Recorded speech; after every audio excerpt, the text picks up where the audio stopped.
campagne des municipales 2026 de la France Insoumise à Maubeuge.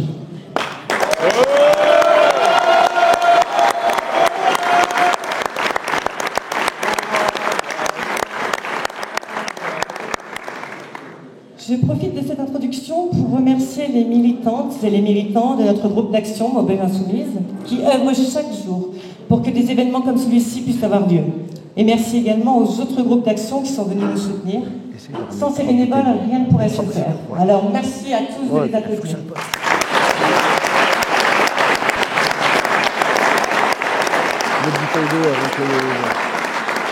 Après, il y en a une derrière. Nous soutenir, c'est aussi aller jusqu'au bout de la démarche. Le jour des élections, c'est se lever et aller mettre son bulletin dans l'urne.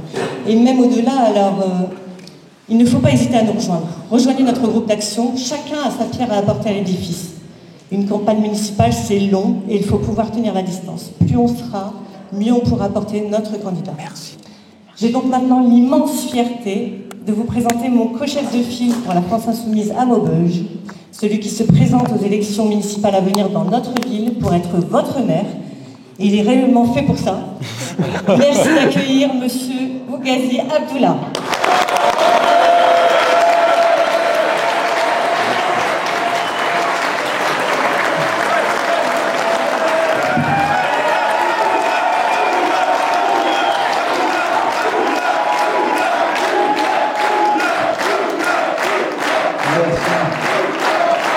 Merci à tous. Merci du fond du cœur. Je vous cache pas, c'est un peu avec beaucoup d'émotion que je vous parle ce soir. Donc vous voir vous lever comme ça, m'applaudir, c'est une première. Donc pour moi c'est un peu particulier. La plupart d'entre vous, vous m'avez connu, que ce soit au quartier de Sous-Bois ou ailleurs. On s'est croisés tout au long de notre vie. Donc ça me fait plaisir de vous voir tous, des visages connus et amicaux. Donc j'en profite pour vous remercier toutes et tous d'être venus, principalement aussi Manuel, qui nous a fait l'honneur de venir, Zaya, qu'on a eu l'occasion de rencontrer aux amphis, et certains s'en rappellent ici. Donc on a vraiment apprécié ce moment aussi militant, et aussi d'autres militants partout. C'est-à-dire j'ai des camarades de Cergy qui sont venus, qui ont fait la route, je vous demande de les applaudir.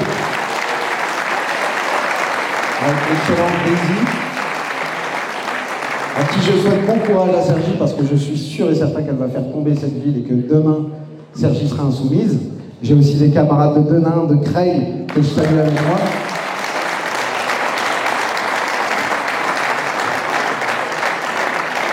Et c'est ça qui me fait plaisir, c'est que la France insoumise, c'est aussi une grande famille. Je vais vous parler un peu de mon parcours, parce qu'aujourd'hui, je me présente face à vous. Je viens briguer un mandat municipal, mais il faut un peu que je me présente. Je suis Abdullah Bougazi, j'ai 35 ans, marié, père de 4 enfants et entrepreneur ici dans la ville. Donc avant d'être entrepreneur, j'étais fonctionnaire territorial. Donc j'ai travaillé ici quasiment toute ma vie en fait. Quand je regarde bien, j'ai jamais quitté vraiment la Vénois. Ça se ressent parce que quand je suis parti attraper Manuel Bompard, je lui ai dit il faut vraiment que tu viennes à Maubeuge. Ensuite je suis revenu la semaine d'après, il faut vraiment que tu viennes à Maubeuge. Donc j'ai pas lâché, au final ça a marché. Non, blague à part, c'est vrai que c'est ce territoire qui nous tient chevillés au cœur. Et c'est un peu la déception quand on voit nos politiques locaux de se dire, à un moment donné, il faut se battre. J'ai été militant politique quasiment la moitié de ma vie. Donc j'ai commencé à 14 ans. Quand on commence à 14 ans, c'est qu'on a vraiment des convictions et qu'on se dit qu'il faut changer quelque chose. J'ai commencé au Parti Socialiste, Manu. Je sais que personne n'est parfait. Mais en fait, je vais vous dire, blague à part, ça a été l'une de aussi mes années politiques, parce qu'ici, localement, PS était quelque chose de fort. On avait ici la personne de Rémi Pobros, qui a été le député maire pendant de nombreuses années, que vous avez vu, qui avait transformé la ville. Il avait un cap. Et j'ai quitté pour rejoindre Zakaria Chakib, qui est le deuxième mentor, celui avec lequel j'ai été forgé. Et on avait mené une liste citoyenne en 2020. Cette liste citoyenne a répondu à un premier truc. Déjà, c'était un ras-le-bol des partis politiques qui, une fois élus, nous abandonnent. Et en fait, on avait tenté notre démarche.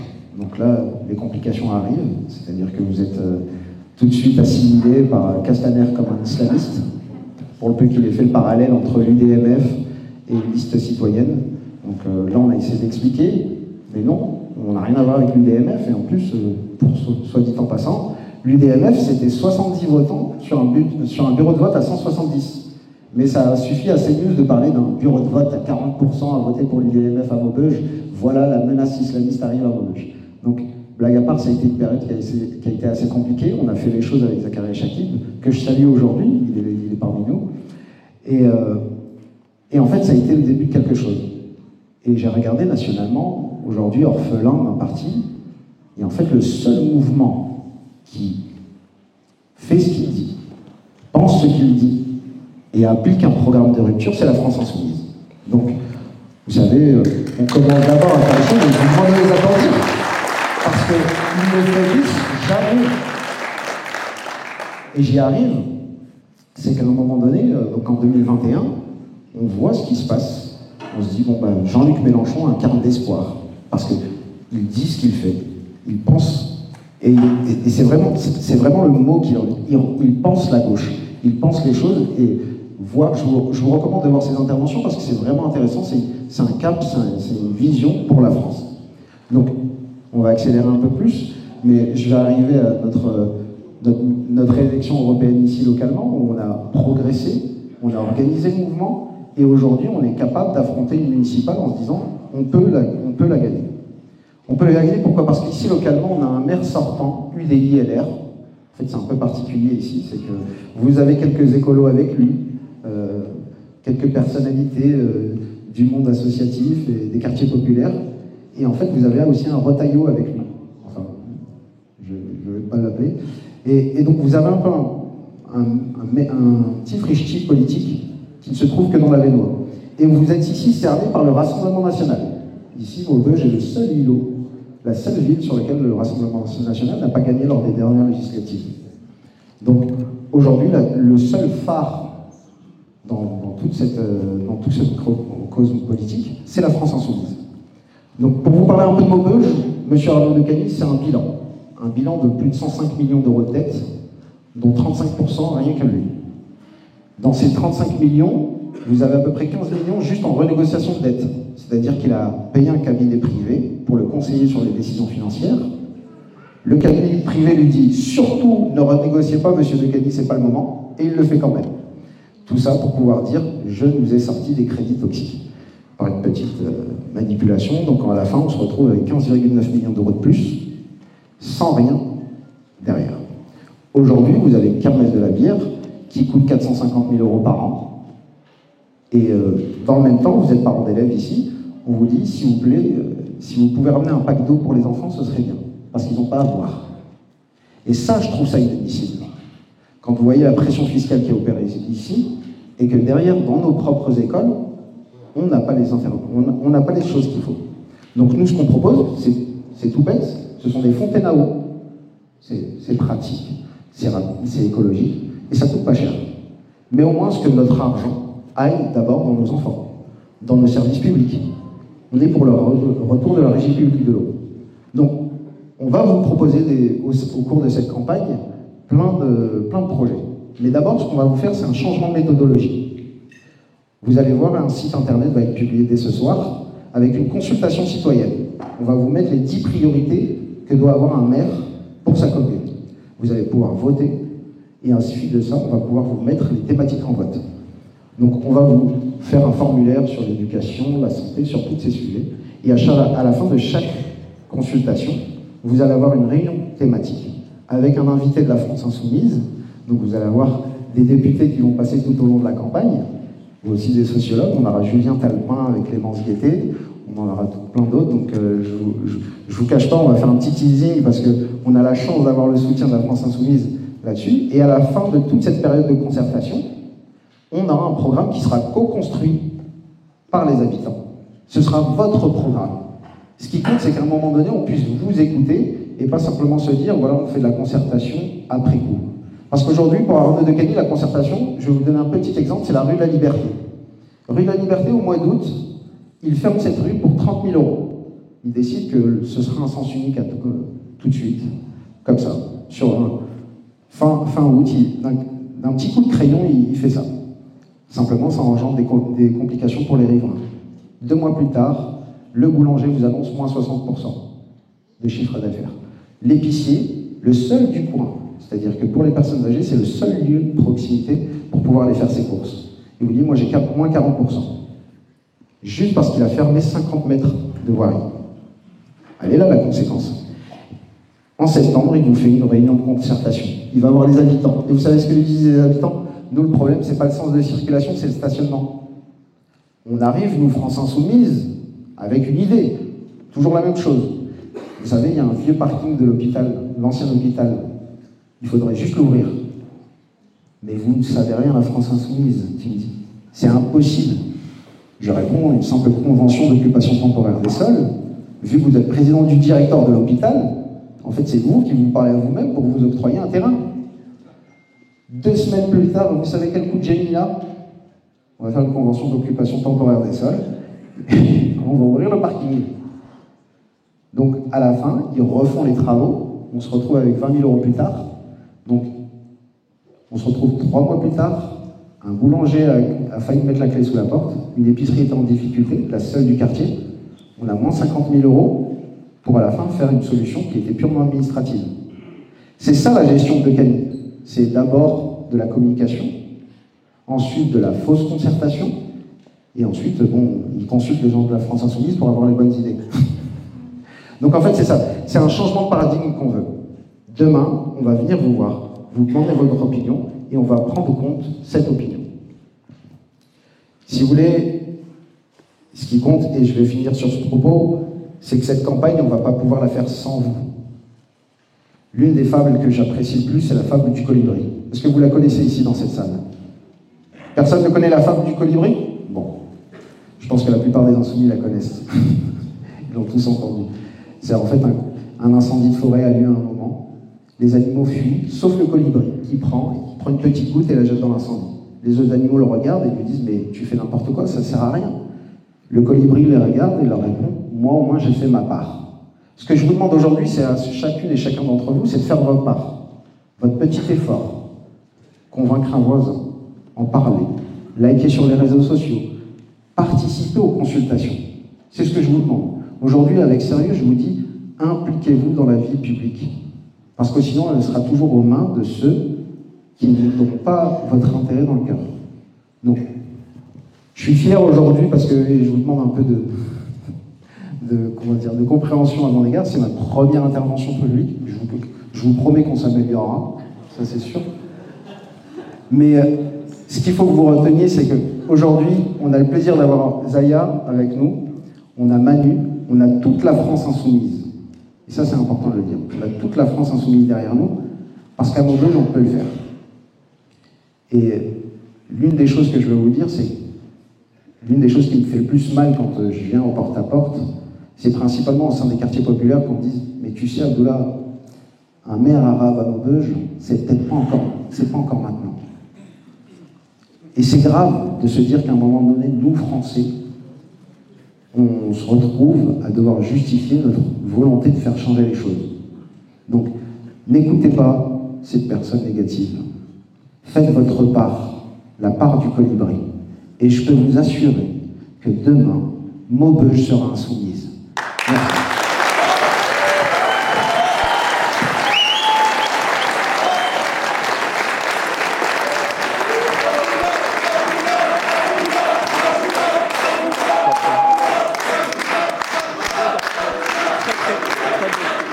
Ça présage. Vas-y.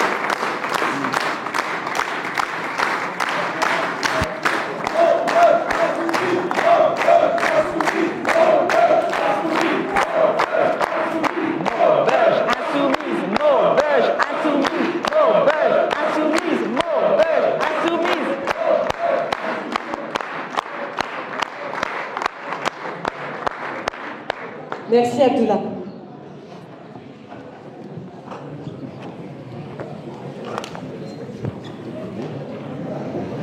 Nous avons maintenant le plaisir d'accueillir une dame qui a commencé, comme certains d'entre nous, par coller des affiches, tracter dans les marchés, faire du porte-à-porte, qui s'est reconnue dans le mouvement de la France Insoumise et qui est maintenant députée pour la France Insoumise de la Somme, Zaya Hamdan.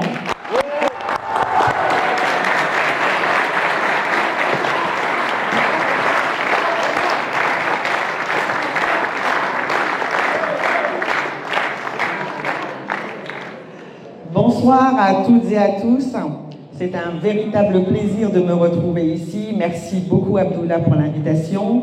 Merci aux Maubeugeoises et aux Maubeugeois d'être ici présents ce soir. Chers camarades, parce qu'il y a beaucoup de camarades ici dans cette salle, comme l'a dit Abdullah, qui viennent d'un petit peu partout, d'ailleurs, de Creil, de Picardie en tout cas, et des Hauts-de-France, différentes régions de Hauts-de-France. Merci et chers amis, parce qu'on est une grande famille également, et on est entre nous, on est en famille. Donc bonsoir à toutes et à tous. Donc merci beaucoup d'être là ce soir.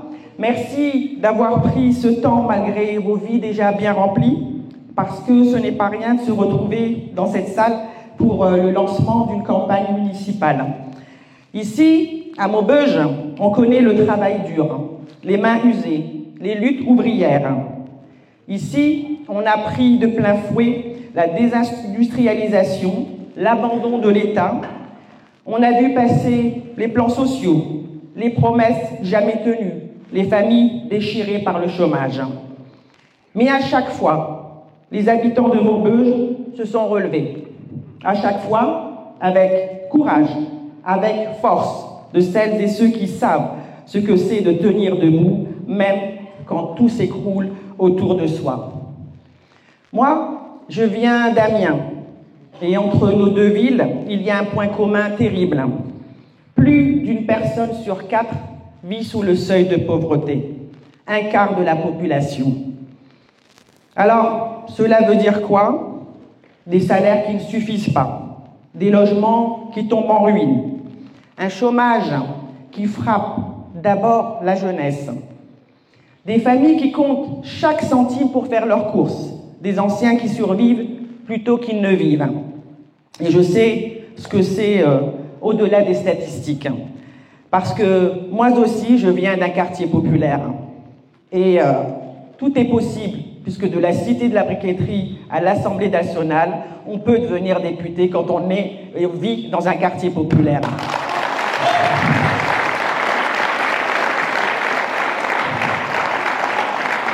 J'ai grandi dans ces rues où les solidarités sont vitales, où les voisins partagent quand il ne reste plus grand-chose, où les mères se battent pour que les enfants tiennent debout. J'ai consacré 40 ans de ma vie à la protection de l'enfance. J'ai dirigé des instituts thérapeutiques et éducatifs où on accueille des adolescents avec des difficultés psychologiques, notamment des troubles du comportement, qui perturbent gravement leur socialisation et l'accès aux apprentissages, et aussi des foyers pour enfants placés. J'ai vu les enfants sans toit stable, les familles qui s'épuisent, les services publics abandonnés. Alors, quand j'en parle, ce n'est pas un slogan. C'est mon histoire, c'est ce que je connais. Et ce que je connais, c'est que dans nos quartiers populaires, il y a de la dignité, de la solidarité, du courage à revendre. C'est aussi ce que racontent les parcours d'Abdullah Bougazi, notre futur maire de Maubeuge. On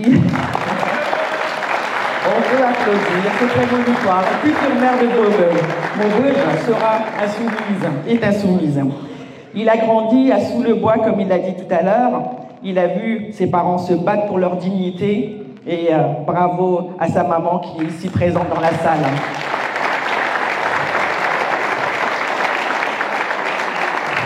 À l'Agence nationale de l'habitat, il a vu de ses propres yeux les murs humides, les fenêtres qui laissent passer le froid, les logements étouffants, et il n'a pas détourné le regard. Puis, il a monté son entreprise ici, à Maubeuge, comme il a dit. Il a fait son terreau ici, il est né ici et a vécu ici et a travaillé ici. Il n'a pas été cherché ailleurs.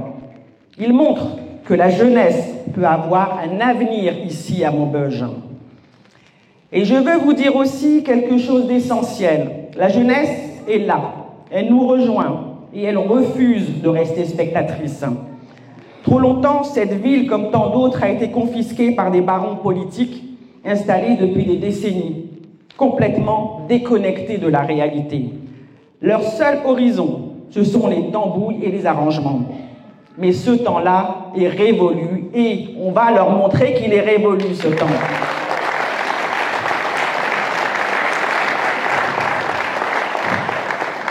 Car voici venir une nouvelle génération, celle qui n'accepte plus qu'on lui dise d'attendre son tour, qu'on lui ferme les portes, ou pire, qu'on l'accuse de tous les maux qui servent de faire-valoir tout en bas d'une liste municipale.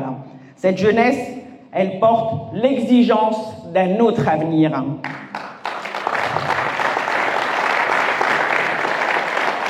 Elle porte une autre façon de faire de la politique, proche du peuple, ancrée dans le quotidien, insoumise face aux puissants. Et Abdullah fait partie de ce renouveau. Son parcours, son engagement, tout le démontre. Il est à l'image de la France, telle que nous voulons toutes et tous la construire. Une France riche de ses différences, fière de ses quartiers populaires qui refusent le mépris. Oui, cette nouvelle France, comme ici à Maubeuge. Investie de longue date dans la vie locale politique, avant tout au PS que tu as quitté, tu l'as dit tout à l'heure, il y a bientôt 10 ans, et ne le cachons pas. À la France insoumise, toutes les volontés sont les bienvenues. Toutes les volontés peuvent franchir la porte de notre avenir commun. Toutes les personnes convaincues depuis toujours par un projet politique qui change la vie des gens en mieux sont les bienvenues. Il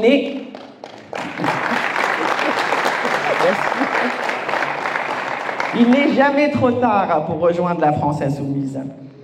Tous les politiques ne se valent pas, et la France insoumise a été pour Abdullah, je le sais, un réenchantement, tu me l'as dit, vis-à-vis de la vie politique après bien des déceptions, renoncements et complicité de certains avec le système en place.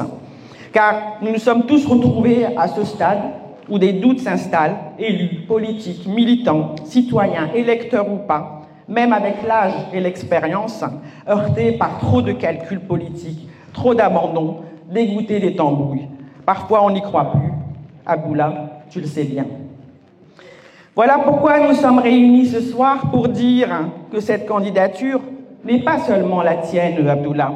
C'est celle d'un collectif. C'est celle d'une ville qui refuse la résignation. Mais si Maubeuge souffre, la France souffre aussi. Et si ce pays va mal, c'est parce que nous sommes gouvernés par des gens qui méprisent le peuple. Le 49-3, cette anomalie antidémocratique, est devenue leur arme de guerre. À chaque fois, la même histoire. Le peuple dit non, les syndicats disent non, l'Assemblée dit non, et eux imposent. Voilà leur conception de la démocratie. Le 49-3, c'est un coup de force permanent, un bâillon mis au Parlement, un doigt d'honneur fait à la politique et à la volonté populaire. À chaque fois qu'ils l'ont utilisé, c'est la République qu'ils ont abîmée. Et souvenez-vous, avec cette brutalité, ils nous ont volé 2 années de vie avec la réforme des retraites. 2 années de vie de trop pour des gens qui, à 60 ans, ont déjà le dos brisé et la santé abîmée par le travail. 2 années de plus, ça veut dire quoi ? Ça veut dire des aides-soignantes avec des traumatismes physiques, des ouvriers qui ne tiendront pas jusqu'au bout. Ça veut dire des vies raccourcies, du répit pourtant bien mérité que la Macronie a volé. Nous nous disons, la retraite, c'est un droit, pas une variable d'ajustement.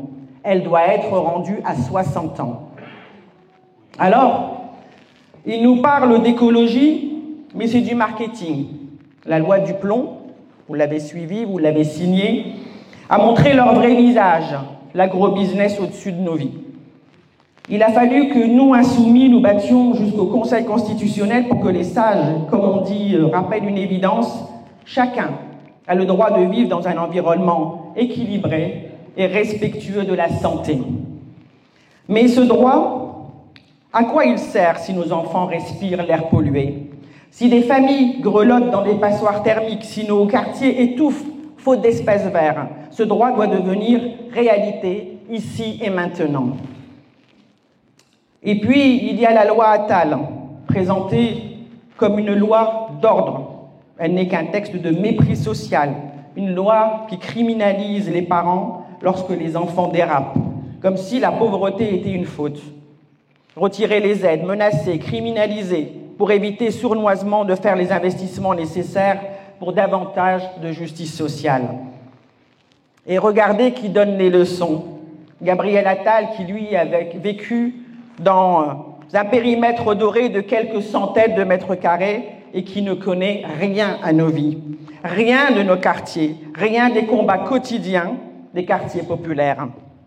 Même le Conseil constitutionnel, saisi de nouveau par les Insoumis, a retoqué les pires articles de la loi Attal.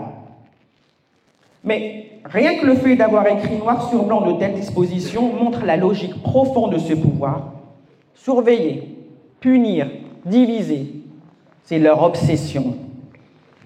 Et nous répondons par l'inverse. Protéger, éduquer, rassembler, voilà ce qu'il faut.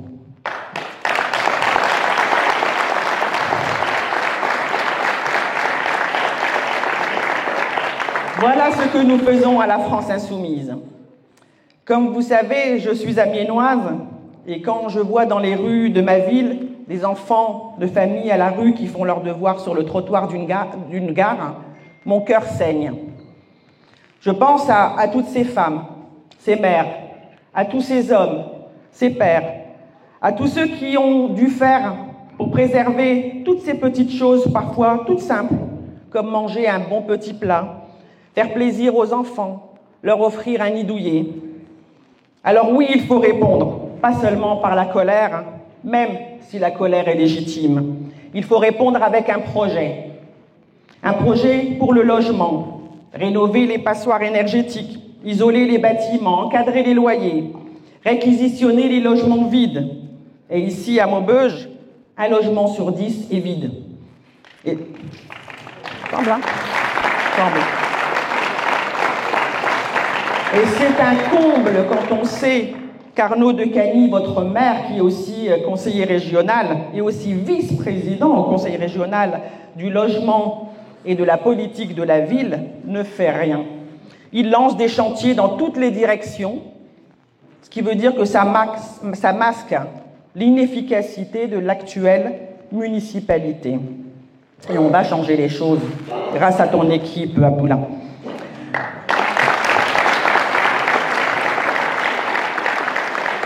Alors je disais, ce qu'il nous faut, c'est un projet pour l'emploi, soutenir les PME locales, développer l'économie verte et solidaire, créer un vrai pôle de formation pour la jeunesse, un projet pour la santé, renforcer les maisons de santé, se battre pour que l'hôpital public ait les moyens à la hauteur des besoins. On ne peut pas laisser les gens se faire soigner dans des centres hospitaliers qui tombent en ruine, où le personnel est épuisé, éreinté, et à la merci d'une erreur fatale pour la santé de nos proches. Également un projet pour la jeunesse, donner des moyens aux associations, garantir l'accès au sport et à la culture, ouvrir des maisons de la citoyenneté.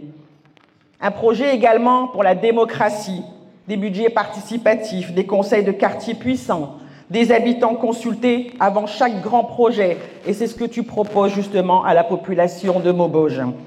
Un projet écologique, plus d'espaces verts, des transports qui roulent, des pistes cyclables sûres. Oui, je dis des transports qui roulent parce qu'effectivement, on a tous un exemple dans nos villes où les transports sont bloqués, en panne et ne roulent pas. Des pistes cyclables sûres.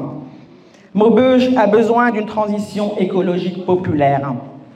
Et je veux insister, la liste que vous allez soutenir, ce ne sont pas des professionnels de la politique. Je disais tout à l'heure, Abdoula, c'est ta première intervention, et voilà, que les personnes, en tout cas, je ne sais pas le terme que tu as employé, mais qu'ils soient indulgents par rapport à ton intervention et que tu allais t'améliorer. Mais tu étais très bien dans ton intervention. Continue comme ça. Moi, je suis encore à lire mes textes. Voilà. Et chacun fait comme il veut. Chacun fait comme il peut à partir du moment où le contenu et ce qui est dit sort du cœur, sort du projet que nous voulons défendre. Peu importe. Donc, je disais, vous allez soutenir une liste, ce ne sont pas des professionnels de la politique. Au contraire, ce sont des gens qui vous ressemblent, qui nous ressemblent, qui connaissent vos vies parce qu'ils la vivent eux-mêmes. Et ce combat est local, mais il est aussi universel. Parce que quand on se bat ici pour que chaque famille ait un toit, on se bat aussi pour que partout dans le monde, les gens aient droit à la même dignité. Notre solidarité ne connaît pas les frontières. Manu en parlera sûrement plus longuement tout à l'heure, mais quant à la France insoumise, on dénonce Macron ou Le Pen pour le mépris des pauvres, on dénonce aussi l'oppression subie par le peuple palestinien. Aussi.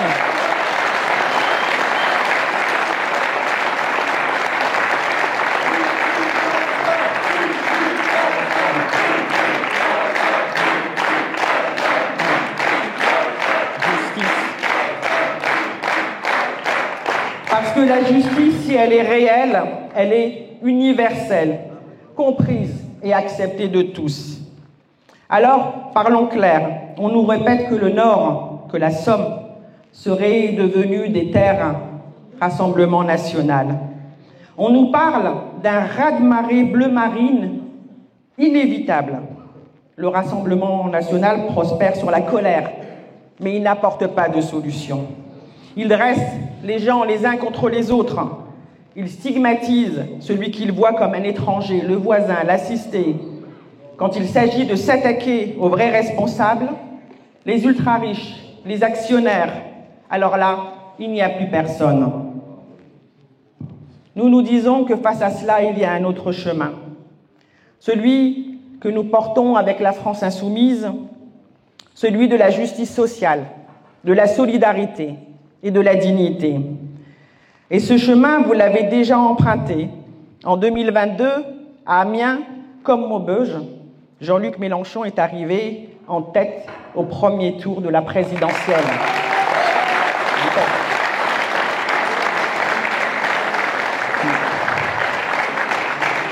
Alors demain, quand vous allez aux urnes, c'est la France insoumise que vous mettrez en tête avec la liste conduite par Abdullah.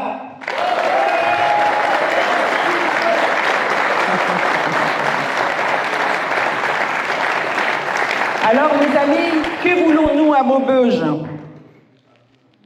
Abdullah, refusez le fatalisme. Que cette ville peut redevenir un lieu où l'on vit bien, où l'on s'épanouit. Donner une chance à une nouvelle génération d'élus ancrés, fidèles, incorruptibles face aux tambouilles. Et ce soir, je vous le dis, ce candidat, c'est Abdullah. Un candidat jeune, déterminé, fidèle, tenace, insoumis, à la hauteur de ce que Maubeuge mérite. L'avenir de cette ville est entre vos mains, les amis. Relevons la tête, refusons l'inacceptable et construisons ensemble une cité qui protège, qui partage, qui libère. Alors, je vous le demande là ce soir, êtes-vous prêts à mener ce combat? Oui! C'est un petit oui, hein? Êtes-vous prêts à mener ce combat? Êtes-vous prêts à relever ce défi? Moi, j'en ai aucun doute, parce que je sais qui vous êtes. Quand le peuple décide de se lever, alors rien, ni Macron, ni Le Pen ne peut l'arrêter. Merci à vous.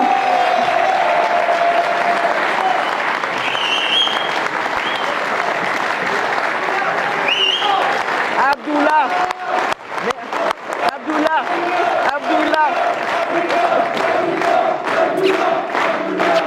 Maire de Maubeuge. Alors, yeah.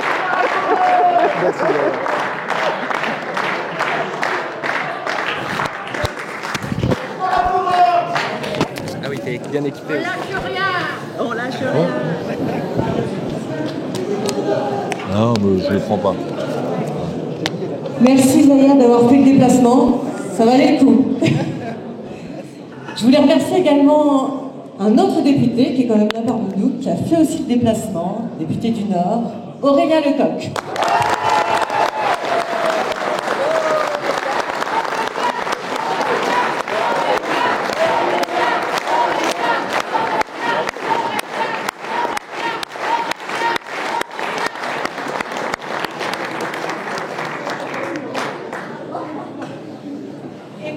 clôturer, nous avons l'immense honneur de recevoir le député des Bouches-du-Rhône, coordinateur national pour la France Insoumise. Il est venu nous donner de la force à Maubeuge pour la victoire, Monsieur Manuel Bompard.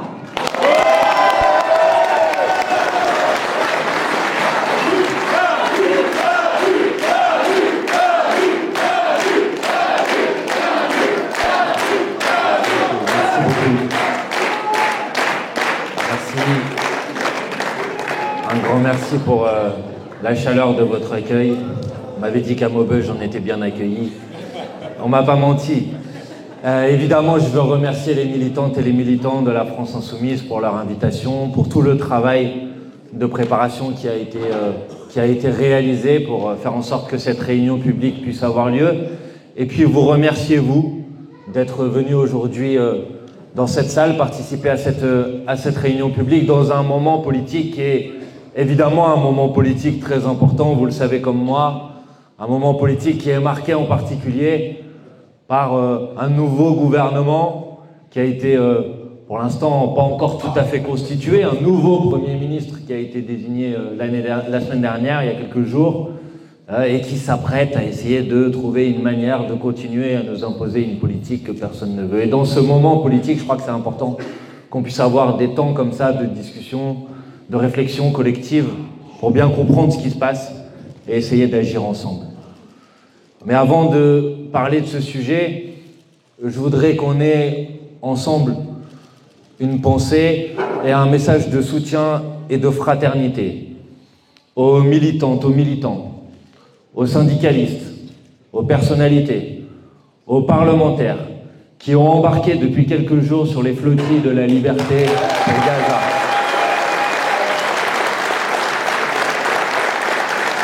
Je veux qu'on ait un moment de pensée et de solidarité avec eux, parce que dans la nuit qui vient de s'écouler, un certain nombre des bateaux de cette flottille de la liberté qui a embarqué pour venir briser le blocus humanitaire à Gaza, pour venir essayer d'apporter du soutien à la population gazaoui martyrisée, bombardée chaque jour, vous le savez comme moi.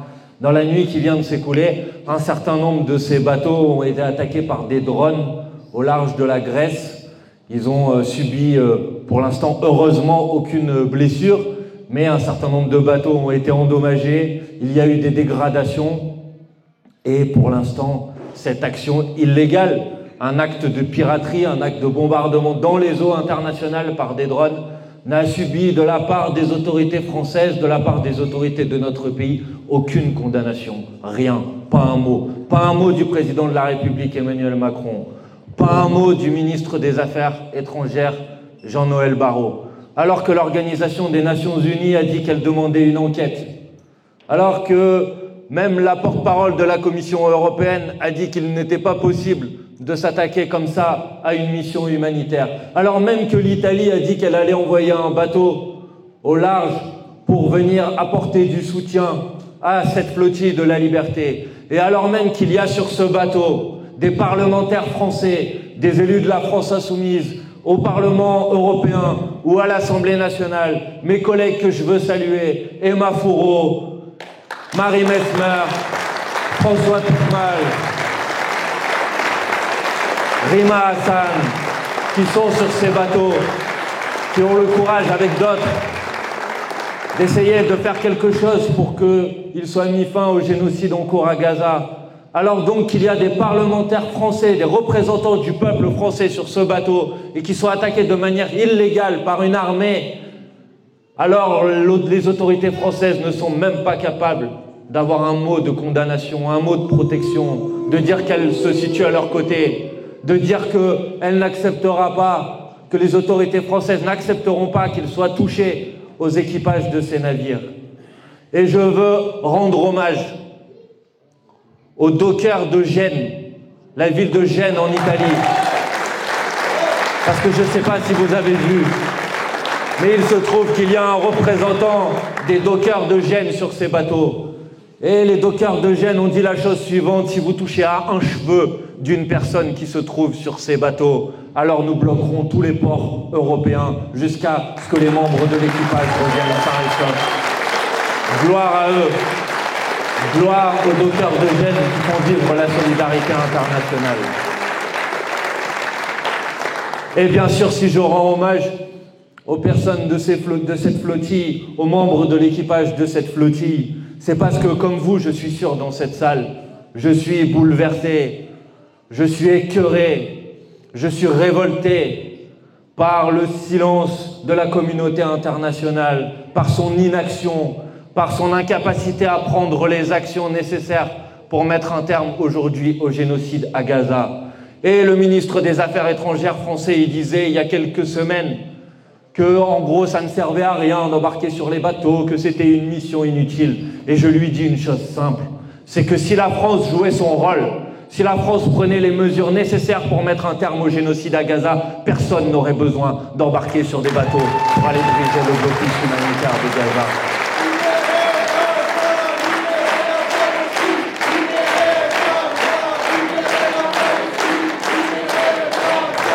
Et je veux rendre hommage à la lutte du peuple palestinien. Je veux rendre hommage au mouvement de solidarité qui existe partout dans le monde, en France en particulier, qui a existé il y a quelques semaines, vous l'avez peut-être vu en Espagne, où la mobilisation exemplaire du peuple espagnol a démontré que le peuple se levait contre le génocide à Gaza. Et c'est cette lutte et ce mouvement de solidarité qui, enfin, cette semaine, ont conduit le président de la République française à reconnaître officiellement l'État de Palestine. Mais cette reconnaissance de l'État de Palestine, il faut le dire franchement, elle ne servira strictement à rien si elle ne s'accompagne pas de mesures immédiates et de mesures concrètes pour arrêter l'armée israélienne à Gaza. Merci au gouvernement espagnol qui hier a fait voter à l'Assemblée espagnole un embargo total sur les livraisons d'armes. L'Espagne a dit « Nous ne livrerons plus jamais d'armes à l'armée israélienne ». Qu'est-ce que la France attend pour faire de même? Qu'est-ce que la France attend pour infliger enfin des sanctions économiques au gouvernement de M. Netanyahou? La France, qui avec l'Union européenne a été capable d'infliger 18 fois des sanctions à Poutine parce qu'il a envahi l'Ukraine et qui n'a pas été capable une seule fois d'infliger des sanctions au gouvernement de M. Netanyahou, qui viole chaque jour le droit international. Embargo sur les armes, sanctions économiques, suspension des accords de coopération économique. Voilà ce que nous devrions faire. Voilà ce que la France aurait dû faire déjà depuis des mois et des mois. Voilà ce qu'un gouvernement insoumis à la tête de l'État aurait fait déjà depuis des mois et des mois. Et je vous en fais, vous pouvez en avoir la certitude ici. Si c'est la France insoumise qui dirigeait ce pays, non seulement nous aurions pris ces mesures, mais quand un bateau irait pour briser le blocus humanitaire de Gaza, nous aurions dit une chose simple. Nous aurons escorté cette flottille de la liberté avec des navires français jusqu'à ce qu'ils arrivent à Gaza.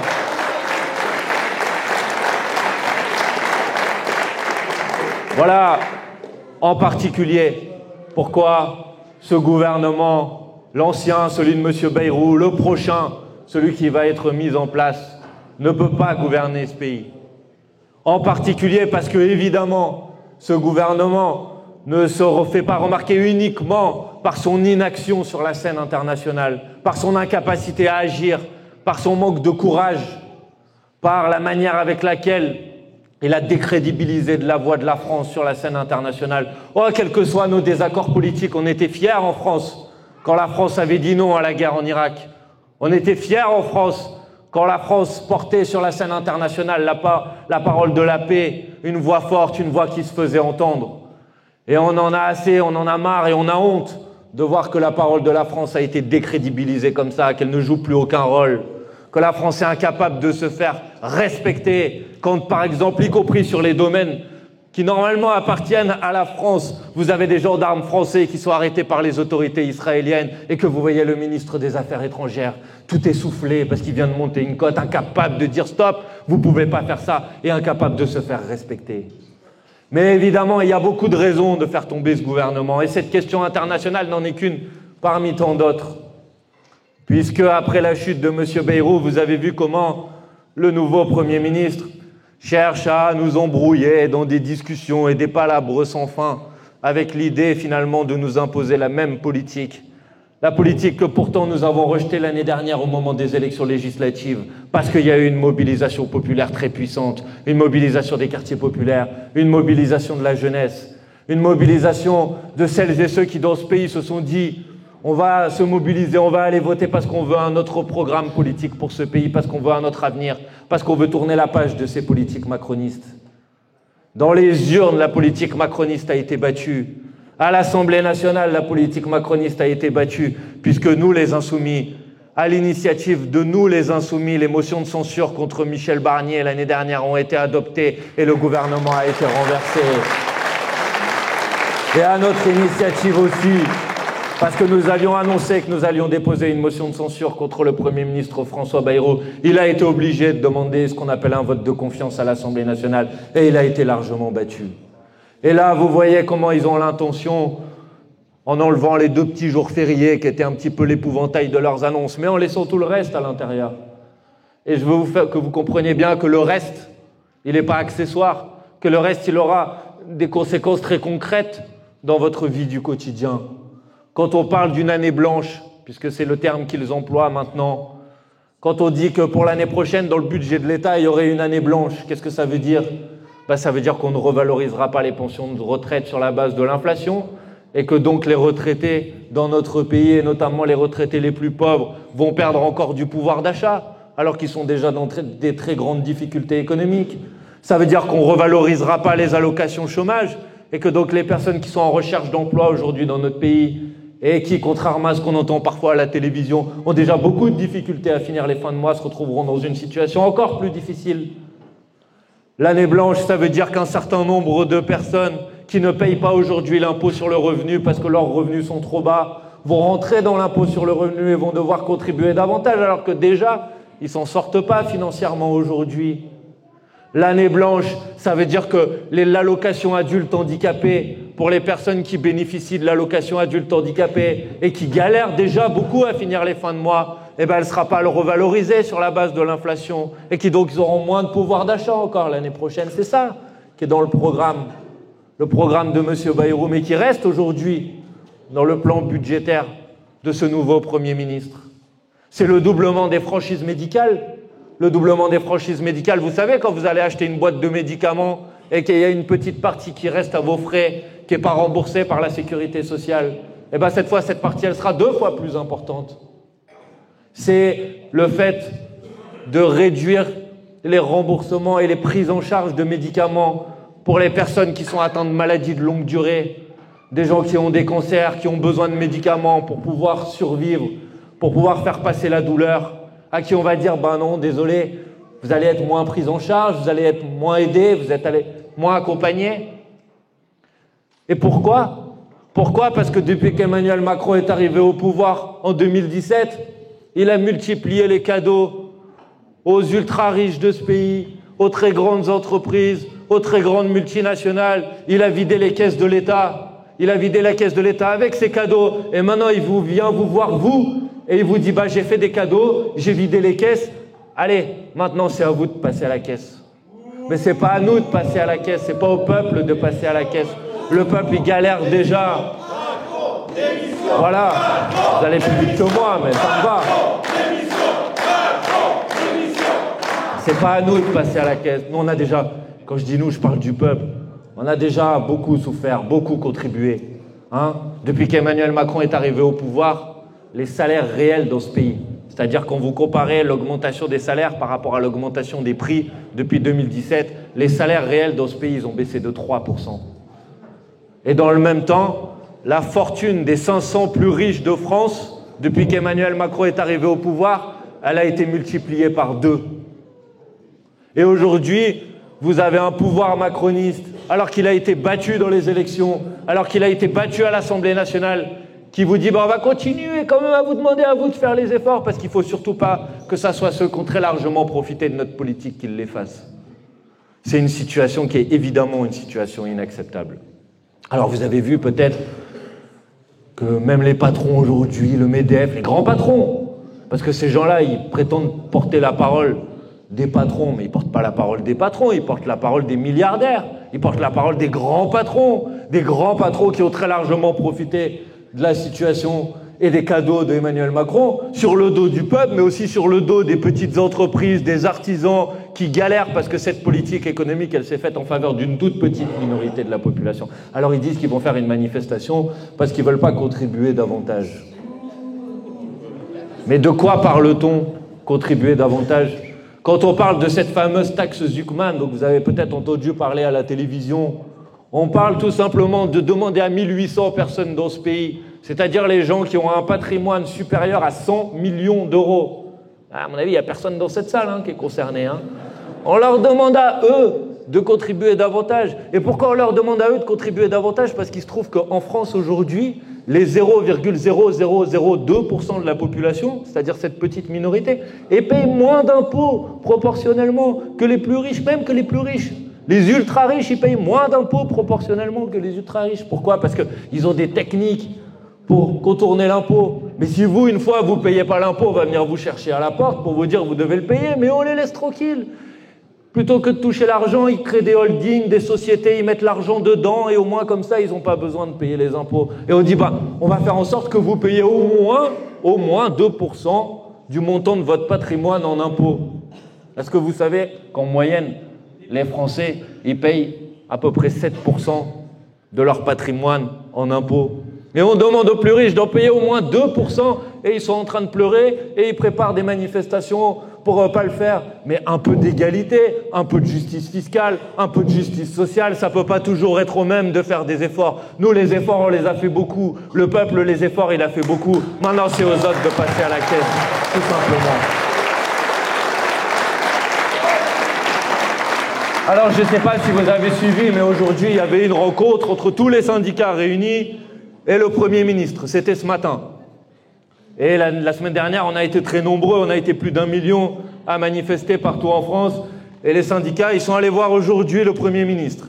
Et ils sont venus avec un certain nombre de revendications qui ne vont pas être très éloignées de ce que je vous ai dit là. Ils ont dit, vous devez abandonner l'année blanche, parce que ce n'est pas à nous de faire des efforts. Vous devez abandonner le doublement des franchises médicales, parce que ce n'est pas aux gens qui ont déjà beaucoup de mal. Je sais qu'ici, par exemple, vous avez beaucoup de mal pour l'accès aux soins, parce que vous êtes aussi dans ce qu'on appelle un désert médical. Si vous voulez aller voir un spécialiste, c'est très difficile d'en trouver un, c'est très difficile d'avoir des rendez-vous. On a déjà beaucoup de difficultés à accéder aux soins. Donc ils sont allés le voir, ils ont dit, le doublement des franchises médicales, il faut annuler. L'année blanche, il faut annuler. La réforme des retraites, que vous avez passée en force il y a 2 ans, alors qu'on était tous dans la rue pour dire qu'on n'était pas d'accord avec cette réforme des retraites et qu'il y a une majorité de députés à l'Assemblée nationale pour l'abroger, il faut annuler. Et le Cornu, il dit non, je ne vais pas annuler. Donc les organisations syndicales, elles sont sorties de ce rendez-vous ce matin en disant il y a une nouvelle date de manifestation et il faut que tout le monde la note parce qu'il faut qu'on soit nombreuses et nombreux à la prochaine date de manifestation. Et la prochaine date de manifestation, elle va avoir lieu jeudi prochain, le 2 octobre. Et il faut que le peuple se fasse entendre, il faut que le peuple soit dans la rue, il faut que le peuple soit dans la grève. Parce que si le peuple ne se fait pas entendre, ils vont continuer à essayer de nous imposer leur politique. Et le peuple, il doit jouer son rôle. Il doit faire entendre sa voix. Et ça passe par le fait de participer à ces manifestations. Et nous, avec Zaya, avec Aurélien qui sont là, avec l'ensemble des parlementaires insoumis, on jouera aussi notre rôle. Et donc nous, ce qu'on a dit cet après-midi, puisque les syndicats ont dit « Monsieur Le Cornu ne veut pas bouger, il veut continuer à imposer le même budget que Monsieur Bayrou sans les 2 jours fériés, et qu'il va y avoir une manifestation le 2 octobre, on a dit une chose très simple. On a dit, nous, autour du 2 octobre, on déposera une motion de censure à l'Assemblée nationale. On le fera avec tous ceux qui veulent pour faire tomber ce gouvernement. On a besoin de conjuguer l'action populaire, la manifestation, la grève. Et c'est dur la grève, je sais. Je sais qu'il y a des salariés dans cette salle et qu'évidemment c'est difficile parce que quand on a moins de pouvoir d'achat, c'est difficile de sauter 1 journée, 2 journées, 3 journées de salaire. Alors je veux vous dire, nous les insoumis, on n'est pas étrangers à cette difficulté, à cette douleur. Et c'est la raison pour laquelle aujourd'hui aussi, puisqu'il y a eu cette annonce de mobilisation pour le 2 octobre, puisqu'il va y avoir des manifestations et parce qu'il va y avoir des grèves, nous avons relancé une caisse de grève, c'est-à-dire un endroit dans lequel vous pouvez, pour ceux qui en ont les moyens, donner un petit coup de main pour que les salariés qui vont être dans la grève, on puisse les aider, on puisse les soutenir. Parce que ici, dans ce territoire, vous savez ce que c'est la solidarité. Vous savez ce que c'est la solidarité ouvrière. Vous savez qu'on est fort quand on est ensemble. quand on se donne des coups de main, quand on se groupe dans la lutte. Et que si on y va tout seul, bah à la fin, c'est plus difficile. Donc voilà ce qui va se passer dans les prochains jours. Et je voulais commencer par ça, évidemment, parce que après, on va parler des prochaines élections législatives, municipales, présidentielles. Mais tout ça, c'est lié. Tout ça, ça participe du même objectif qu'on défend tous. Et c'est ça, tu disais une grande famille tout à l'heure. En vérité, c'est chacun à nos postes de combat. Chacun dans la position qui est la sienne, il fait sa part du travail. Et il n'y a aucune part du travail qui est inutile. Toutes les parts du travail, elles vont ensemble. Tu as parlé du colibri tout à l'heure. Voilà ce qui va se passer dans les prochains jours. Il faut être nombreux dans la rue, le 2 octobre prochain, dans les manifestations et dans la grève. Et puis vous pouvez compter sur nous à l'Assemblée nationale. Et je pense qu'on a fait la démonstration ces derniers mois qu'on ne se laisse pas intimider, que personne ne nous fait baisser la tête, que personne ne nous fait baisser les yeux. Et que quand on prend une position politique, et ça je crois que c'est la marque de fabrique des Insoumis, on ne se pose pas la question de savoir si ça va nous permettre d'avoir des louanges médiatiques, des compliments, qu'on va dire du bien de nous à la télévision, c'est pas notre sujet. La seule question qu'on se pose, c'est de savoir si la prise de position qu'est la nôtre, c'est une prise de position juste ou pas. Est-ce que ce qu'on fait, c'est juste ou pas? Est-ce que ça correspond aux principes qu'on défend? Est-ce que c'est l'idée qu'on se fait du monde, de l'humanité, de la France, de notre commune? C'est ça, ça sera notre seule boussole. Et c'est notre seule boussole au niveau national. Et ça sera la seule boussole aux élections municipales et dans les listes que nous allons présenter aux élections municipales. On ne cherche pas à se faire bien voir des puissants et des dominants. On cherche à défendre la voix du peuple. On cherche à défendre des principes qui sont justes. On reste fidèle aux engagements qu'on a pris devant les électrices et les électeurs. Parce que quand vous défendez un programme dans une campagne, c'est pas pour qu'une fois que la campagne est passée, considérer que le programme, on le met sur le côté et qu'il n'a plus aucune valeur. Il faut rester fidèle à la parole qu'on a donnée. Parce que sinon, évidemment, on génère et on sème du dégoût et des gens qui n'y croient plus. Et vous le savez ici, vous en avez parlé tout à l'heure, que évidemment, on me dit parfois, oui, mais il y a trop d'abstention. Je dis, oui, c'est vrai, il y a trop d'abstention. Mais les gens, ils ne sont pas coupables de l'abstention. Ils en sont victimes. Pendant des années et des années, vous avez eu des responsables politiques qui sont venus dans les campagnes électorales, qui vous ont fait des belles promesses, que ça va changer, et puis qui, au lendemain de l'élection, ils ont jeté toutes leurs promesses à la poubelle et ils ont décidé de faire autre chose. Ben, c'est avec ça qu'il faut rompre aussi. Et il faut rompre avec ça au niveau national, et il faut rompre avec ça au niveau local. Donc nous, Abdullah l'a dit tout à l'heure, quand on vous dit quelque chose, oh, on n'est pas parfait, hein, personne n'est parfait. Mais quand on vous dit quelque chose, on le fait. Et donc si je vous dis qu'avec mes collègues, on va déposer une motion de censure pour faire tomber ce gouvernement, vous pouvez compter sur nous, on va le faire.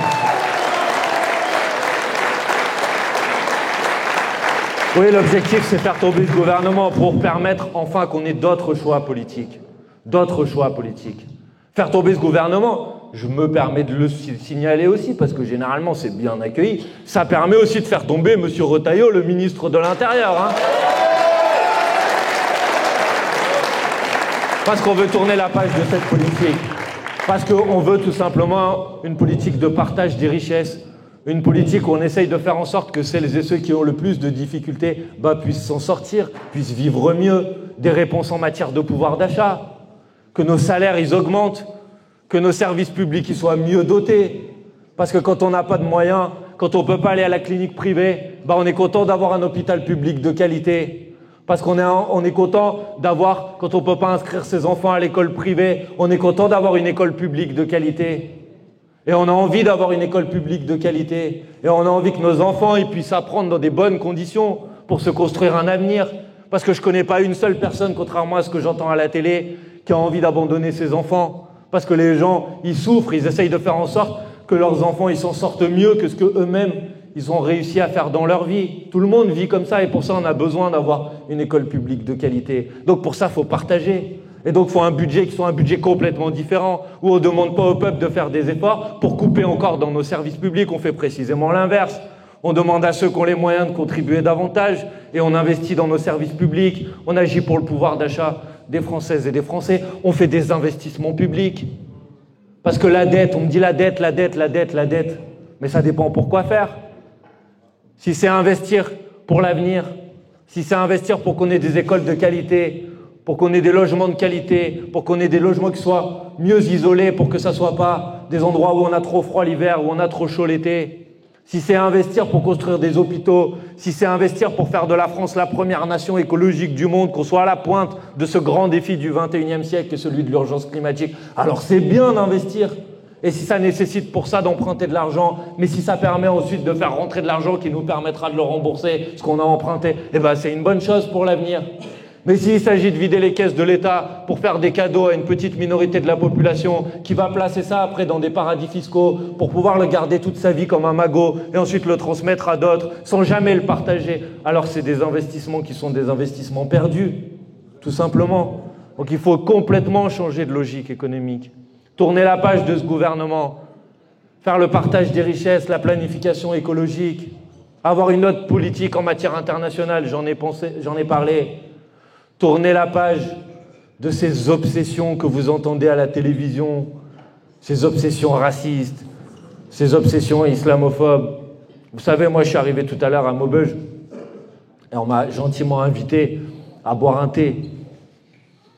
Et on m'a gentiment invité à boire un thé dans une famille qui est arrivée ici dans les années 60, qui a travaillé dans la sidérurgie, qui a travaillé dans les mines. Et c'est ces gens-là que toute la longueur d'antenne à la télévision, on dit que ce sont des assistés, des gens qui n'ont rien fait. Mais qui était dans les usines ici? Qui était dans les mines ici? Hein? On était de toutes les couleurs de peau, on était de toutes les religions. Et on a fait vivre ensemble. Et on s'est battu ensemble, et on a souffert ensemble, et on a essayé ensemble d'améliorer notre vie à tous. On n'a pas commencé à regarder quelle était la couleur de celui d'à côté pour savoir s'il avait la même couleur de peau ou la même religion que nous. Parce qu'on était tous hein, à la même position, au même poste. Et la difficulté du travail à la mine, on la ressentait tous de la même manière. Et la difficulté du travail dans les aciéries, on la ressentait tous de la même manière. Quelle que soit notre couleur de peau et notre religion. Et on ne tombait pas dans le piège que les puissants essayent de nous tendre. On ne tombait pas dans leur piège d'essayer de croire que si on a des difficultés aujourd'hui, c'est parce que l'autre, notre voisin ou je sais pas quoi, il n'a pas la même couleur de peau, la religion. On savait qu'il fallait se battre ensemble pour améliorer notre vie, tous ensemble. Je voulais le dire, parce que je pense que dans ces territoires, vous savez ce que ça veut dire. Vous savez ce que ça veut dire, ça. Oui, il faut imposer un autre changement de politique et pour ça, il faut se tenir prêt. Il faut se tenir prêt pour les prochaines échéances électorales. Peut-être qu'elles seront législatives parce qu'il y aura peut-être dans quelques semaines ou dans quelques mois une dissolution de l'Assemblée nationale. Et il faut se tenir prêt à ce moment-là pour qu'il y ait une majorité de gauche, une majorité qui peut mettre en place un programme qui soit un programme différent que celui des macronistes qui arrivent au pouvoir pour empêcher l'extrême droite de s'emparer du pouvoir. Il faut se tenir prêt à mener cette bataille. Et croyez pas que ces batailles, elles sont perdues d'avance. Parce que ici à Maubeuge, aux élections européennes, entre 2019 et 2024, vous avez augmenté le score de la France insoumise de quasiment 20 points. 20 points dans le score de plus. Et pourquoi il y a eu 20 points de score de plus pour la France insoumise à Maubeuge? Eh bien parce qu'il y a un certain nombre d'électrices et d'électeurs qui n'étaient pas allés voter en 2019 et qui cette fois sont allés voter en 2024. Et il y en a encore beaucoup, et je ne leur jette pas la pierre. Je comprends pourquoi. Mais il y en a encore beaucoup qui ne sont pas encore allés voter en 2024.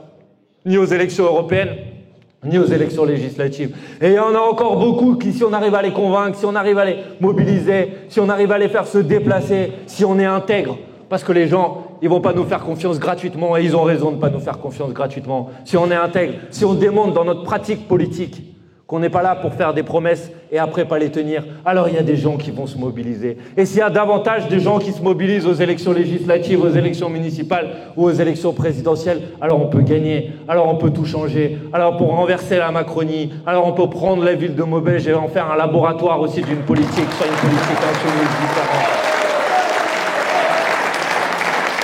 Et ça dépend de chacune et de chacun d'entre nous. Donc préparez-vous aux élections législatives s'il doit y en avoir. Inscrivez-vous et vérifiez que vous êtes inscrit sur les listes électorales. Excusez-moi, mais normalement on essaye de ne pas reproduire plusieurs fois les mêmes erreurs. L'année dernière, Macron, il a annoncé la dissolution de l'Assemblée nationale et c'était plus possible de s'inscrire sur les listes électorales au moment où il avait annoncé. On savait qu'il y avait des nouvelles élections. Moi, j'ai des gens qui venaient me voir et qui me disaient « Ah, mais je suis pas inscrit, il va y avoir des nouvelles élections, comment je peux m'inscrire sur les listes électorales ?»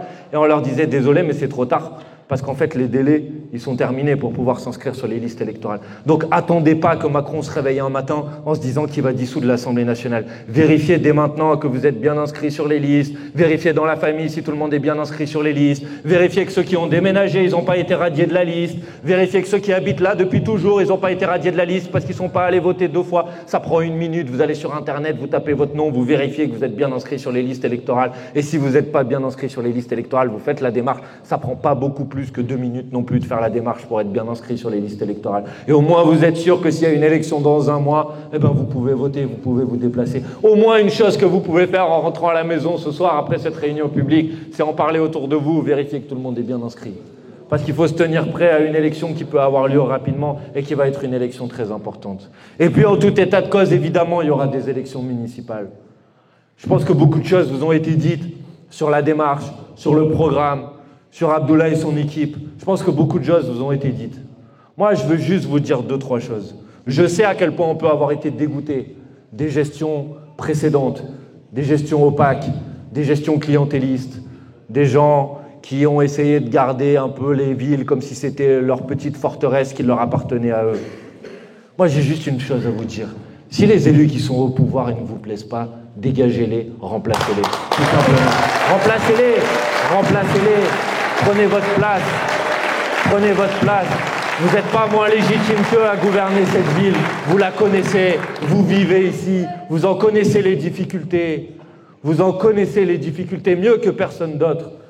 Et vous n'êtes pas moins bien qualifiés que les autres personnes pour gouverner une ville comme celle-ci. Vous avez l'expérience du savoir-faire de la vie, du quotidien. Et c'est ça qui est le plus important. Vous avez toute votre place dans cette élection. Et Abdoulaye a dit tout à l'heure qu'il était fier d'avoir le soutien de la France Insoumise. Et ben moi, je veux vous dire que je suis fier que la France Insoumise, elle ouvre ses portes et elle donne sa place aux habitantes et aux habitants de tous nos quartiers, de nos quartiers populaires, pour qu'ils prennent leur place, la place qui leur est due, la place qui leur est due dans la politique. Et si la France Insoumise doit servir au moins à une chose, c'est de faire en sorte qu'on sorte de cette idée que la politique, elle est réservée à une partie de la population qui aurait fait telle formation, telles études, qui aurait tel réseau, etc. Non, c'est pas comme ça que ça marche. La politique, elle est ouverte à tout le monde. Tout le monde ici est citoyen. Tout le monde ici a des choses à dire. Tout le monde ici peut se présenter aux élections. Tout le monde a sa place. Alors, je ne veux pas vous le cacher, et vous le savez comme moi, vous allez subir, comme d'habitude, toutes les attaques, toutes les calomnies. Vous en avez déjà parlé. On va dire de vous que vous n'avez pas d'expérience. Et les gens qui vous diront ça sont ceux qui ont ruiné la ville, ceux qui ont fait n'importe quoi, qui ont fait des projets qui n'avaient aucun sens. Mais ils viendront vous faire des leçons en vous disant que vous ne savez pas faire. Mais si, vous savez mieux faire qu'eux. Ils ont fait la démonstration qu'ils étaient incapables de gouverner une ville, alors que vous êtes capable de gouverner une ville parce que vous la vivez, parce que c'est là où vous habitez, parce que c'est là où vous avez grandi. Et eux, ils ne sont pas mieux placés que vous pour le faire. On va vous dire, comme d'habitude, que vous êtes communautariste. Pourquoi ? Parce qu'il s'appelle Abdoulaye. Pourquoi ? Parce qu'il n'est pas aussi français que les autres, c'est ça ? C'est ça le raisonnement ? Quelle honte ! Quelle honte ! On a dit de la France Insoumise qu'elle était communautariste parce qu'elle dénonçait le génocide à Gaza. Qu'est-ce qu'il y a de communautariste à porter une parole qui est une parole d'humanité et à dire que les droits humains ils doivent être respectés partout dans le monde ? On va dire de vous, on va essayer, comme je sais que vous avez déjà été insultés ici, les habitants de Maubeuge, en disant que vous êtes proche de tel réseau ou je ne sais quoi. Alors que ici, vous avez que des gens qui défendent l'égalité des êtres humains, qui défendent l'idée que, quelle que soit notre origine, notre religion, notre quartier d'habitation, on doit avoir notre place dans la vie de la cité, qu'on a les mêmes droits que les autres. Des gens qui défendent l'égalité. Alors que c'est eux qui, pendant des années et des années, ont abandonné les catégories populaires, ont considéré que les quartiers populaires, c'était des sous-citoyens, que finalement, on cherchait juste à avoir leur voix au moment de l'élection et qu'à la fin, on n'en avait rien à faire de savoir dans quel monde ils vivaient. Et vous le savez comme moi, parce qu'ils le faisaient tous, ils venaient vous voir dans les campagnes électorales, quelques mois avant, quelques semaines avant, et ils vous disaient, bah, vote pour moi, et puis peut-être que j'aurai un appartement pour toi, ou vote pour moi, il y aura peut-être un boulot à la mairie, hein, pour mon cousin ou pour ma cousine. Et puis, à la fin, une fois que l'élection elle était passée, bizarrement, le numéro de téléphone, il répondait plus. Alors moi, je vous dis les choses franchement, parce que je pense qu'on a besoin de franchise et de clarté. À la France Insoumise, on ne vous proposera pas un appartement pour vos enfants ou pour votre famille si vous votez pour nous. On ne vous proposera pas un emploi à la mairie pour votre famille ou pour vos enfants si vous votez pour nous. Par contre, ce qu'on vous dira, c'est que les règles des attributions des logements, elles seront les mêmes pour tout le monde, quelle que soit votre couleur de peau ou votre religion. Que les règles pour entrer, pour devenir fonctionnaire à la mairie ou fonctionnaire territorial, elles seront les mêmes pour tout le monde, quel que soit votre logement, quelle que soit votre couleur de peau, quelle que soit votre religion ou quelles que soient vos connaissances. Tout simplement. Et qu'il faut tourner la page de ces politiques. Et je sais comment, moi je suis député de Marseille, je les ai connus ces politiques, hein. Et je sais comment aussi, parfois, certains d'entre nous, et je leur rejette pas la pierre, parce qu'ils avaient l'impression qu'il n'y avait pas de projet collectif différent, pouvaient tomber dans ce piège, pouvaient se dire, bon, bah finalement, comme je suis pas sûr que ma vie elle va changer, est-ce que moi je peux m'en sortir tout seul? Ça marche jamais. Vous vous en sortirez pas tout seul. Pour s'en sortir, faut qu'on soit ensemble, faut qu'on soit collectif, faut qu'on améliore la vie collectivement. Et pour ça, ça nécessite qu'on se mobilise toutes et tous. Et puis, la dernière raison pour laquelle c'est très important de se mobiliser pour ces élections municipales, c'est que, évidemment, ces élections municipales cette année, elles vont avoir lieu dans un contexte particulier. Elles vont avoir lieu normalement, sauf si d'ici là, il y a une élection présidentielle plus tôt. Mais c'est possible qu'elles aient lieu 1 an avant les prochaines élections présidentielles. Et vous savez comme moi, en France, le poids de l'élection présidentielle, son importance pour pouvoir changer la vie, pour pouvoir changer la société. Et alors imaginez la tête de nos adversaires. Imaginez la tête des macronistes. Imaginez la tête de Marine Le Pen et du Rassemblement national. Si au lendemain de l'élection municipale, vous avez ici ou là des Maubeuge insoumises, des Cergy insoumises, des Creil insoumises. Imaginez comment dans nos villes, on pourra faire la démonstration à l'échelle locale qu'on peut arriver à mettre en place une autre politique au niveau national. Imaginez comment ça sera un encouragement pour ces élections présidentielles, qui sera la grande bataille à venir. On a besoin d'être mobilisés. On a besoin que dans l'élection municipale, on puisse faire la démonstration que d'autres politiques sont possibles. On a besoin de montrer que les habitantes et les habitants de nos villes populaires, ils reprennent la place qu'il leur est due dans le monde politique, dans la vie politique, qui ne sont pas spectateurs, qui sont acteurs, qui s'emparent du pouvoir qui est le leur. On a besoin d'en faire la démonstration à chacune de ces échéances. Et ne croyez pas que c'est impossible. Ne croyez pas qu'on ne peut pas y arriver. Ne croyez pas qu'on ne peut pas gagner. Oh, bien sûr, ils vous feront peut-être les sondages aussi. Ah, les sondages, vous n'allez pas y arriver, vous ne pouvez pas gagner. Vous connaissez comme moi. L'année dernière, après la dissolution de l'Assemblée nationale, 27 sondages entre la dissolution de l'Assemblée nationale et le premier tour des élections législatives. 27 sondages dans lesquels il était indiqué que ceux qui allaient gagner les élections législatives et ceux qui allaient avoir le plus grand nombre de députés, même peut-être la majorité absolue des députés, c'était le Rassemblement national. 27 sondages, il y en a eu 27. Tous les sondages, à l'unanimité. Il n'y en a pas un qui ont dit quelque chose de différent. Et puis vous vous rappelez le soir à 20h, quand ils ont affiché les résultats, la surprise que non, ce n'était pas le Rassemblement national qui avait gagné. Et si ce n'était pas le Rassemblement national qui avait gagné, ce n'est pas seulement parce que les sondages se sont trompés. Ils se sont trompés. Mais c'est aussi parce qu'il y a eu un grand mouvement populaire profond dans ce pays, de gens qui peut-être n'avaient pas voté à l'élection précédente ou à l'élection d'avant, et qui se sont passé le mot, qui se sont passé le message, qui se sont dit cette fois, il faut y aller. Cette fois, vous avez des gens qui défendent votre intérêt, qui défendent votre dignité, qui défendent votre fierté. Et on a montré la puissance. Pas la puissance des empires médiatiques Bolloré qui nous insultent à longueur d'antenne, la vraie puissance, la puissance contre laquelle ils ne peuvent rien faire. Monsieur Bolloré, il peut déverser des millions ou des milliards d'euros dans les médias. Il y a quelque chose contre lequel il ne peut rien faire. C'est notre réseau humain d'une personne qui parle à une personne, qui parle à une personne, qui parle à une personne, qui parle à une personne. Et ça fait beaucoup de personnes à la fin, si on fait tout ça. Et c'est ça qui s'est passé. On peut le faire encore mieux, mais c'est ça qui s'est passé à la dernière élection législative. C'est cette vague qu'ils n'ont pas vu venir. Eh bien, si cette vague-là, elle se déclenche aux élections municipales, ici, vous pouvez gagner très largement. Très largement. Vous pouvez y arriver. Ça va être dur, hein? On va pas raconter d'histoire, ça va être dur, mais vous pouvez y arriver. Et si après cette ville, cette vague-là aussi, elle se déclenche au moment des élections nationales, qu'elles soient législatives et présidentielles, là aussi, vous pouvez y arriver. On n'est pas condamné à avoir à choisir entre le macronisme et l'extrême droite.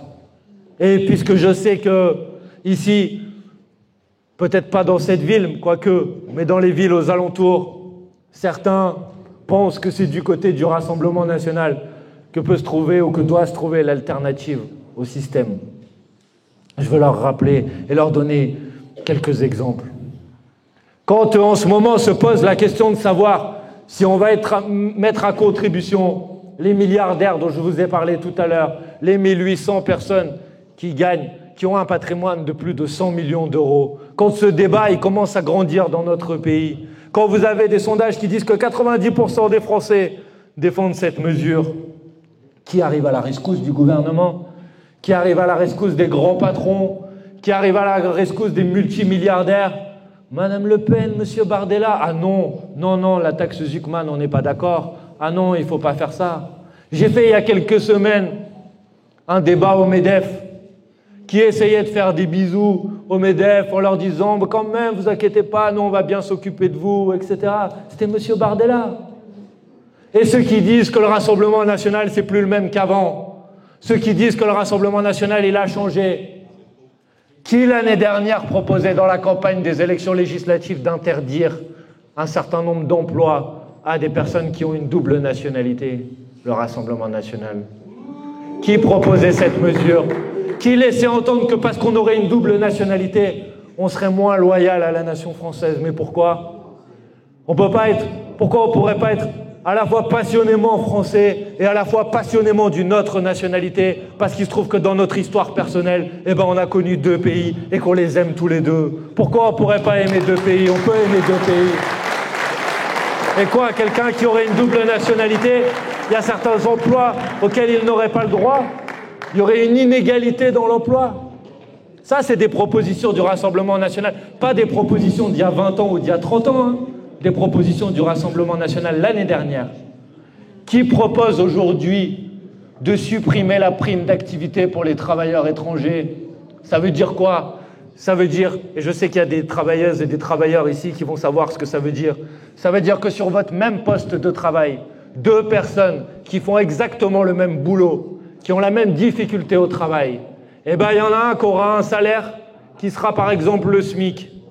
Et l'autre, il aura un salaire qui est le SMIC plus la prime d'activité. Ça peut faire parfois 300 ou 400 euros en mois en plus. Ça veut dire que vous aurez deux travailleurs qui exercent le même emploi, qui ont la même souffrance, qui occupent la même poste de travail, et il y aura 300 ou 400 euros de différence dans leur salaire, tout simplement parce qu'il y en a un qui aura la nationalité française et l'autre qui ne l'aura pas. Et l'autre qui ne l'aura pas alors que souvent, il est venu parce qu'on avait besoin de ces travailleuses et de ces travailleurs, parce qu'on n'en trouvait pas suffisamment en France pour pouvoir occuper ces postes de travail. Alors imaginez 2 minutes dans la sidérurgie que vous avez connue.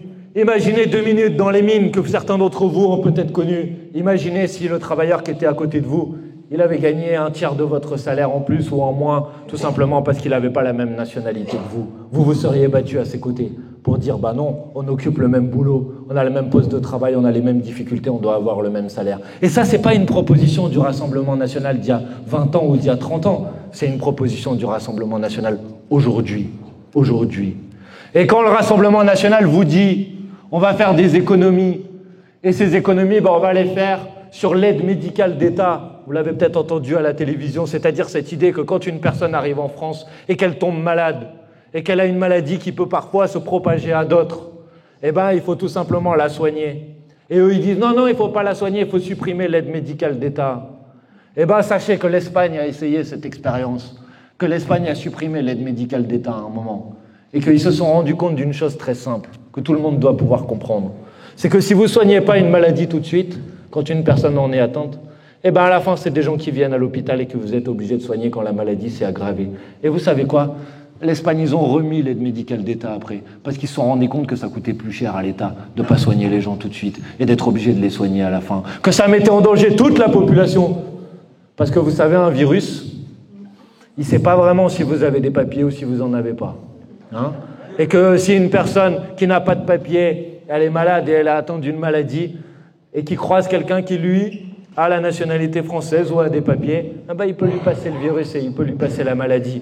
Et donc vous avez plutôt intérêt à le soigner tout de suite, plutôt que d'attendre que ce soit l'ensemble de la population qui soit malade. Vous voyez, vous ne laissez pas avoir par les bêtises de ces gens-là, leurs propositions absurdes qui n'ont aucun sens, leurs mensonges, ceux qui vous expliquent que l'immigration coûte de l'argent, alors qu'aujourd'hui les travailleuses et les travailleurs immigrés en France, ils rapportent chaque année 7 milliards d'euros aux caisses de l'État parce qu'ils payent des cotisations, parce qu'ils payent la TVA.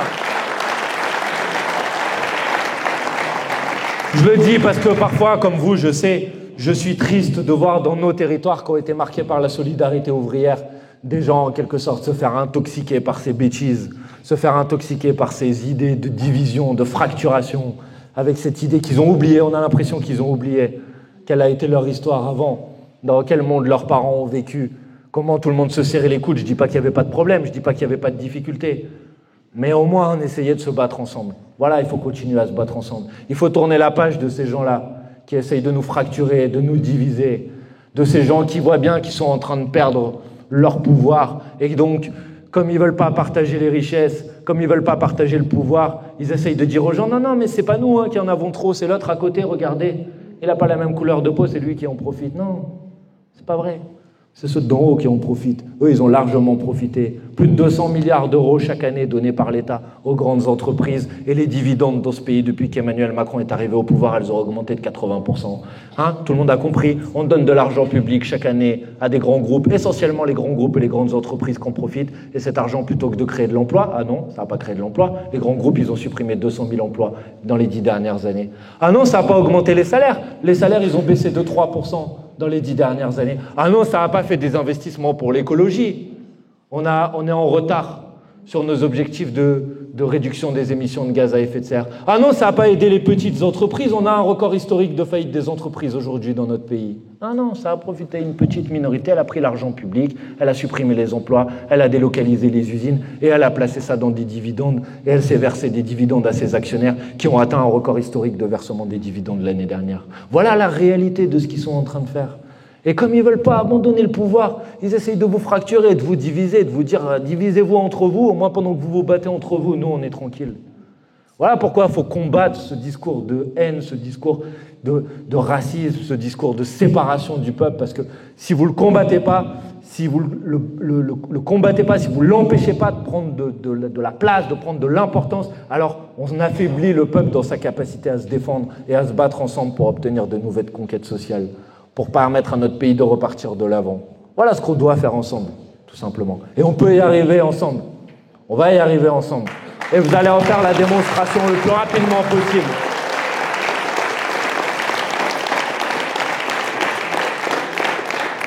Et c'est la raison pour laquelle, et je m'arrêterai là, mais Abdullah disait tout à l'heure, oui, j'ai insisté pour que Emmanuel vienne ici. Et je veux vous dire, la vérité, c'est qu'il n'a pas eu besoin d'insister trop longtemps parce que moi, j'étais fier de venir ici avec vous, parce que je sais ici l'histoire que vous portez. Mais parce que c'était un plaisir pour moi.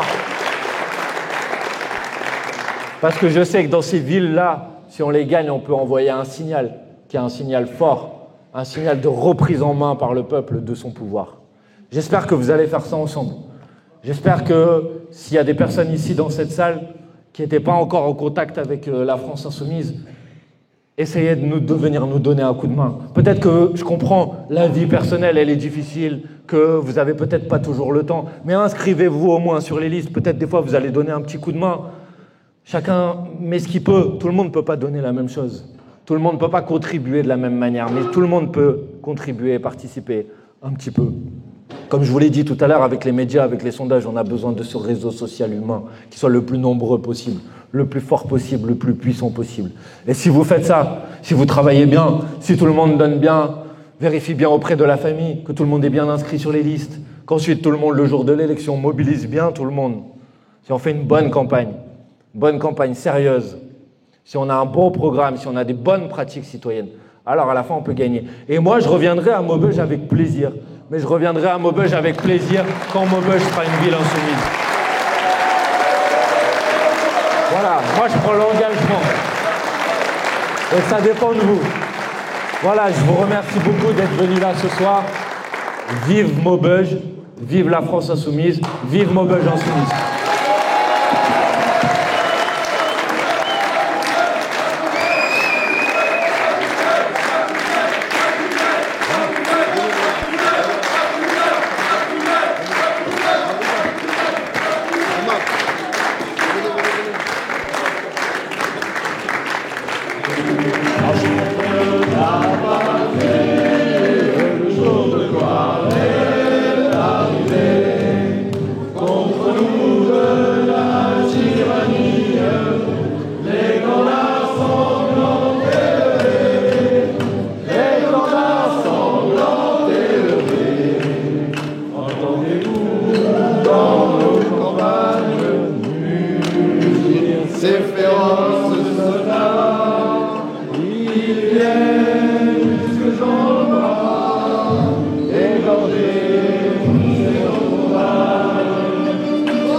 Ravi de vous avoir accueilli ce soir et toute l'équipe de militants que je tiens à remercier vraiment infiniment.